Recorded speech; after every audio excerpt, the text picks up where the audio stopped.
देखिए, वीर सावरकर के बारे में अभी पढ़ाया जा रहा है, ऐसा नहीं। वीर सावरकर के बारे में पहले भी पढ़ाया जा रहा था और मैं पूरा उस पे उसके पक्ष में हूं कि वीर सावरकर जी ने जो बलिदान देश के लिए दिया, जो संघर्ष देश के लिए किया, वो अपने आप में बेमिसाल है। उनकी एक फिलॉसफी है, उन्होंने अपने तरीके से काम किया। अब कुछ लोगों को लगता है कि भाई अगर जो फिलॉसफी गांधी जी की है वही रहनी चाहिए, तो वो उनकी सोच हो सकती है। जो देश की लड़ाई लड़ने वाले लोग थे उनकी अलग अलग थी। अगर क्रांतिकारियों की हम लें तो क्रांतिकारियों की अलग सोच थी, महात्मा गांधी जी की अलग सोच थी, वीर सावरकर जी की अलग सोच थी, लेकिन सभी महापुरुष देश की आज़ादी के लिए ही लड़ाई लड़ रहे थे। तो इसका मतलब कोई ये नहीं है कि कोई महापुरुष कम हो गया, सब उतने ही बड़े महापुरुष हैं, देश के लिए काम कर रहे थे। बात है इतिहास जो है ना जी, इतिहास को आप शुगर कोटेड नहीं बना सकते कि आप मिट्टी मिट्टी बातें लिखेंगे, अगर कोई कड़वी है तो वो भी बात कही जा।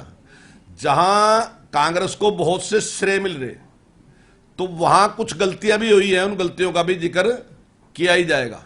वहीं अगर हम 562 रियासतों का जिक्र कर रहे हैं कि जिस कुशलता के साथ सरदार पटेल ने उनका विलय किया वो अपने आप में बेमिसाल है, तो वो भी कांग्रेस के ही नेता थे, इसी देश के उप प्रधानमंत्री थे। लेकिन अगर देश का विभाजन स्वीकार किया गया तो वो भी एक बड़ी गलती थी, तो उसमें भी जिक्र निश्चित तौर से होगा। मैं आपको एक जानकारी देना चाहूंगा। एक रतन आर के नेहरू थे, और जो मेरे ख्याल से 1955 से 1958 तक चाइना में हमारे राजदूत रहे, उनकी पत्नी है राजन नेहरू।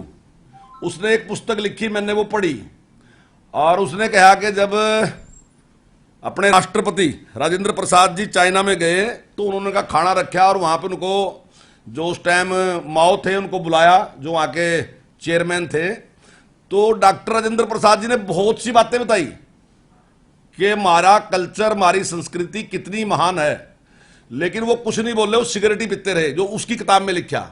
और लास्ट में उसने एक बात कही कि जब आपका कल्चर, आपकी संस्कृति इतनी महान थी तो आपने देश का विभाजन कैसे स्वीकार कर लिया।